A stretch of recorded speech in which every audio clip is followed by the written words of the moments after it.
Zdravo!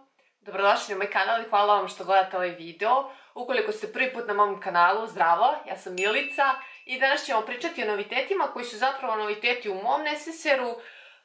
Odavno neki proizvodi imam, ali nisam stigla da ih testiram i sad sam polako isprobavala. Tako da pričat ću o svojim utiscima i o tome šta mi se dopalo, a šta možda baš i ne. I ako vas ova tema interesuje, nastavite da gledate ovaj video. Nastavljamo tradiciju iz prethodnog videa, neko želi da vam se javi. Zdravo? Ne? Dobro. Brzo ću preleteti preko nekih proizvoda zato što mislim da ih ima baš dosta. Deborah Milani izbacio novu kolekciju sa potpisom Kit Haringtona. Ja sam dobila ruž, maskaru i olovku za oči. Ruž je Il Rosetto. Ova je nijansa 03, vrlo lepa nijansa. I mislim da ako imate majke, sestre, tetke, da je ovo divan poklon i da će one sa zadovoljstvom ovo nositi u torbi, na poslu ili bilo gde popravljati svoj ruž. Jako lepo mirišu i dok nosite na usnama, onako imate lep osjećaj. Mislim da su baš dobri ruževi u pitanju. Dok maskara, ja imam neki čudan odnos sa njihovim maskarama i ne odgovaraju mi. Ne znam iz kog razloga. Ova ima debelu četkicu i ne sviđa mi se koji efekt daje na mojim trepavicama. Moje trepavice su onako malo kraće, nisu toliko uvijene i obično mi odgovaraju četkice koje su onako tanke. Međutim, vidjet ćete, odgovarala mi je jedna maskara koja ima baš debelu četkicu, ali sa Deborah Milana maskarama nešto mi kod njih ne odgovara. Olovka za oči, sasvim dobra, vrlo intenzivna, precizna, mora da se zarezuje, to je to. E sad, od Golden Rose imam dve kolekcije, HD kolekciju i Diamond Breeze kolekciju. HD kolekcija, nažalost, isprobala sam samo ovaj kompaktni puder i on je skroz ok. 203 medium fair. To sam jedino isprobala iz razloga što puder i korektor, puder je previše taman i naranđast, a korektor je previše svetao, sad ću vam pokazati. Tako da ne znam, kupila sam i posvetljivač, to ću vam pokazati, ali i posvetljivač ne pomaže ovom puderu zato što je mnogo naranđast. To je nijansa 110 light beige. Ovi puderi imaju SPF 15, devojke su govorile da su dobri puderi u pitanju, ali ja ne mogu da vam kažem moje mišljenje. Ne znam da li vidi se da je mnogo naranđasto i tamno. Dok je korektor jako svetao čak i za mene i on ima blagi rozi, taj podton. Totalno dve suprotnosti. Ja sam ga isprobala, međutim ostavlja mi previše svetao taj deo, meni se to toliko ne dopada, ali ko ima baš svetlu kožu, njemu će savršeno odgovarati. Ovo je gotovo belo, ako vidite. Što se tiče Diamond Breeze kolekcije, to je kolekcija koja je puna šljokica, zlata i tako to. I ono što se meni dopalo, ovaj losjon za telo sa šljokicama, on je standardica. Pun je šljokica i za preplanuli ten je fantastično. Mada, s obzirom da ja dosta kasnim sa pokazivanjem ovih kolekcija, mislim da i ovo može da prođe za novogodišnje praznike.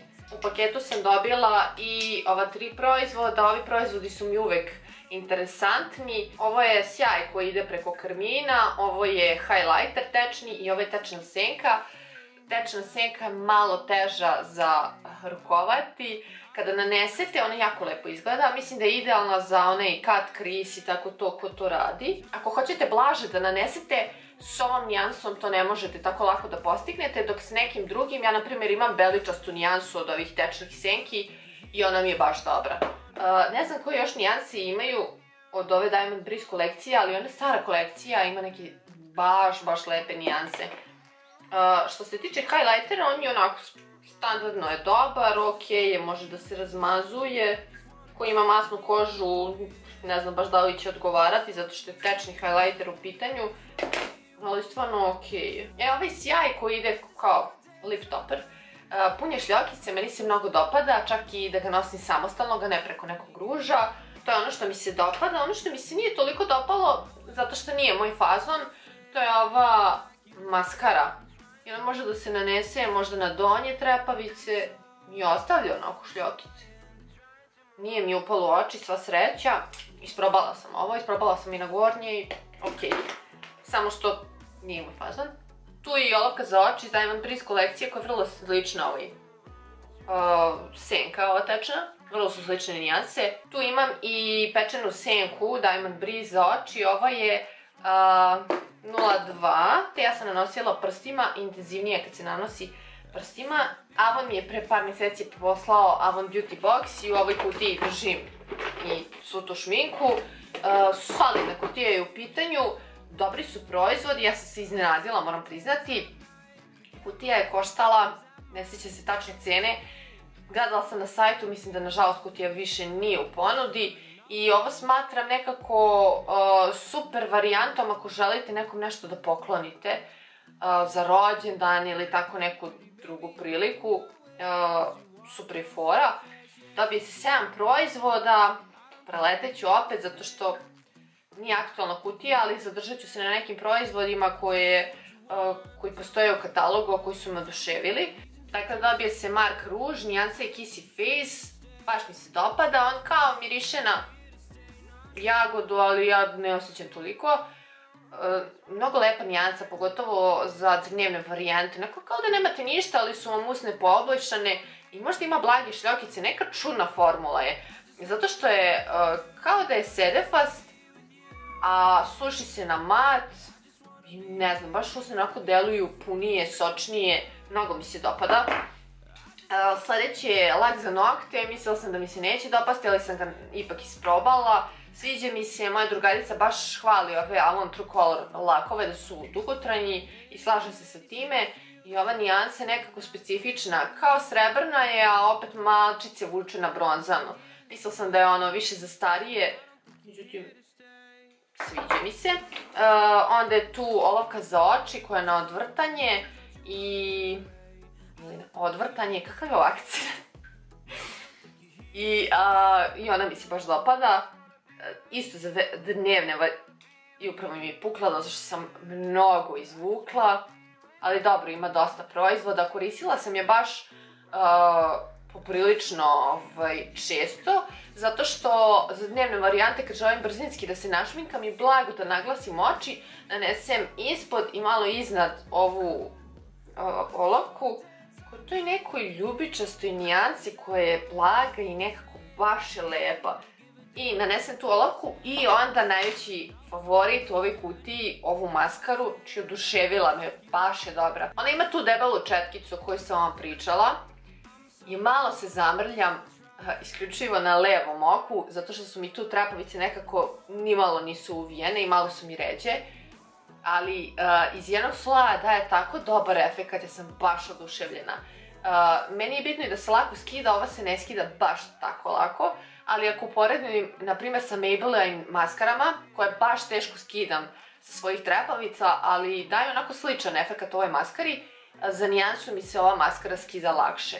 I ova maskara nekako ne stvara grumuljice, ne otežava trepavice, a daje baš onako wow efekt. Mnogo mi se dopada.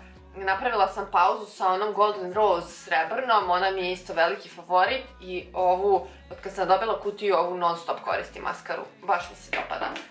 Tu je i highlighter u stiku i ja sam baš planirala da kupim neki highlighter u stiku, gledala sam Catriceov iz razloga što ja imam suvu kožu, pa onda to nekad i ne moram da nanosim praškaste proizvode i onda bih nanosila ovo. I opet, ovo je dobar proizvod ako želite da intenzivirate vaš highlighter koji je u tom praškastom obliku, zato što nanesete ovo i onda preko njega nanesete taj suvi highlighter. U kutiji se dobija i parfemčić Far Away Rebel. Far Away parfemi su mi uvijek bili preslatki i ja generalno sam uvijek kupovala parfeme iz Avona zato što smatram da je dobar odnos cijene i kvaliteta. Imaju fine mirise. Klasičan Far Away mi je onako malo teži i zagušljiviji, dok ova ima nešto kiselkasto u sebi, slatkasto kiselkast miris i dopada mi se i ovo je super fora za torbicu, ima i raspršivač. Posljednja stvar koja mi se nije dopala u kutiji, to je olovka za obrve, koja ima oblik koji meni ne odgovara. Pretpostavljam da su oni želeli da postignu efekat da vi to prislonite na obrve i onda da ih iscrtavate. Međutim, ja volim kada je to baš tanko i onda mogu da izvlačim te dlačice. Međutim, ona sad nije korišćena pa možda i može da se izvlači s njom, sa ovim vrhom. Međutim, taj vrh će se verovatno istupiti u nekom trenutku i onda jedan se deep brown i više odgovara crnkama, meni trenutno ne odgovara, pretamna mi je. To je to od Avon Beauty Boxa, sada prelazim na ostatak. Bila sam do DM-a i pazarila sam par proizvoda. Prvi od njih je četkica od Catrice'a, ovo iz ograničene kolekcije koja je trenutno aktuelna. Jako je mekana pod rukom i gusta, međutim meni se ne dopada za nanošenje pudera zato što nekako previše pomera kožu i ne nanosi puder lepo. Dok sam je isprobala za korektor i ok mi se pokazala, možda za konture kremaste, međutim verovatno bi rizikovala da mi se to pomera, tako da sad mi je samo za korektor ok. I od Catrice'a sam kupila posvetljivač za puder koji ima 30 ml i čini mi se da košta 350 dinara. Kupila sam ga isključivo da bih isprobala ovaj Vichy Derma Blend puder koji imam odavno i on je u nijansi 25 nude koja je meni mnogo tamna. Posvetljivač odlično radi, oduševljena sam, dobru mi nijansu daje i danas imam ovaj puder na licu u kombinaciji sa posvetljivačem. E sad, ne mogu 100% da tvrdim za puder da mi se baš ne dopada, zato što možda je ovaj posvetljivač promenio malo formulu ovog pudera. Super mi je za snimanje videa i super je puder recimo za neke bitnije događaje, za svečanosti gdje treba malo jača šminka, zato što je malo teži na licu, osjećam ga i trenutno. On je i blago lepljiv, ovaj deo nisam setovala, tako da tu osjećam da je lepljivo. Prekriva sve. Ja imam ovdje neku Drakulu koja je iskočila i nije dobro prekrivena, ali samo iz razloga što sam nanosila druge proizvode, ovdje sam setovala tu regiju i pomerio se malo puder. Nosila sam ga 2 puta do sada. Možda je moja greška što nisam probala da ga nanesem sa beauty blenderom, pa bi on možda malo ublažio, pa bi puder bio lakši. Ja sam ga nanosila sa Real Techniques četkicom i ne dopada mi se to što mi naglašava ove bore na čelu, zato što imam jaku mimiku i onda tu, iako sam setovala, vidi se, uvuko se u te bore. To je to što ja imam da mu zamerim i kažem vam, ne znam da li je posvetljivač je možda promenio strukturu, ali vidim da je malo teži puder u pitanju. Ko ima probleme na licu, prekriće mu savršeno i odgovarat će mu, ali opet ne bih ga preporučila za svakodnevno nanošenje. To je to. Sljedeće što sam uzela, znači bila sam u DM-u i trebalo mi je neko sredstvo za skidanje šminke sa očiju. Ostatak šminke sa lica skidam sa miksinim mlekom, a htjela sam nešto drugo za skidanje šminke sa očiju, zato što trenutno koristim micelarnu vodu i mislim da bi mi nešto uljano mnogo bolje skidalo, brže skidalo. Da, ovu maskru skidam sa micelarnom vodom i skroz skine. I s obzirom da sam probala Baleni dvofazni uljani skidač i nisam bila oduševljena, htjela sam nešto drugo da je tako u tom cenovnom rangu. I onda sam primetila na rafu Alverde da ima ulje koje je sa bakovim kapima i deklarišu ga kao ulje za skidanje šminke oko očiju i treba da se nanese na tupfer i da se skine. Međutim, ja sam očekivala da će to biti uljano skroz, ali ono je kao krema, prijatnog je mirisa, ali ja sam se tako razočarala. 2 puta sam ga isprobala i oba puta ništa nisam mogla da uradim. I na kraju sam batalila tufer i rekao ajde kao oni klenzeri da stavim na prste, da nanesem i onda da umasiram i rekao možda će onda rastopiti šminku i maskaru. Međutim, ništa se nije dešavalo. Pritom, dok sam koristila sa tupferom i dok sam koristila tako, upadalo mi u oči i onako primetite da vam proizvod upadne u oči zato što vam se, kao da vam se blago zamagli vid. A mene to malčice me plaši. Tako da, ako ste probali ovaj proizvod, pišite mi utiske, možda ja nešto pogrešno radim, a da ne vidim šta bih mogla pogrešno da radim. Pišite mi kako vam se pokazao ovaj proizvod ako ste ga isprobale i pišite mi ako imate neki predlog, dobar predlog za zamenu. Dakle, da bude tako nešto uljano i za skidanje šminke sa očiju, a da to nije kokosovo ulje, na kraju ću verovatno se poslužiti kokosovim uljem ako ne nađem ništa. Dobro, i posljednji proizvod, Veledina Skin Food krema. Imala sam žarku želju da je probam, međutim nisam je kupila zbog sebe, već sam kupila zbog svog muža, jer on muku muči zimi sa ekcemom na rukama i bilo koja krema za ruke mu smiri mu taj ekcem kad je uveče nanosi pre spavanje. Međutim, ja sam htjela da mu kupim neku malo bogatiju, prirodniju kremu i zato sam uzela ovo, a i zato što sam znala da ću ja malo da se ogrebem. I ovo bih opisala kao kremu koja je porodična i ja već imam u planu da stalno imam ovu kremu u kući, pogotovo kad budemo imali decu, zato što je divna, divnog je sastava. Ona je onako višenamjenska i zbog toga je malo teža i gušća. Ja je nanosim na licu tako što razmažem prvo između prstiju i onda onako utapkam.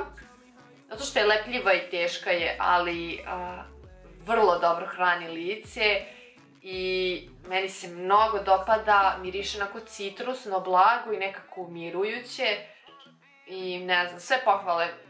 Ja čisto sumnjam da ću da se razočaram u bilo koji Veledin proizvod da probam, eto toliko imam poverenja u njih, mislim da su stvarno mnogo dobro kvaliteta. Ova krema je koštala, čini mi se, 900 dinara, tako nešto. To je bilo sve za ovaj video, nadam se da vam se dopalo. Ukoliko još uvek niste, slobodno se prijavite na moj kanal i mi se vidimo uskoro u narednom videu. Pozdrav! Čika, što me sabotiraš? Deborah Milano izbacio novu kolekciju, Kit Harington. Ups. Neke druge, imam baš svetlo, belu nijansu, ove tečne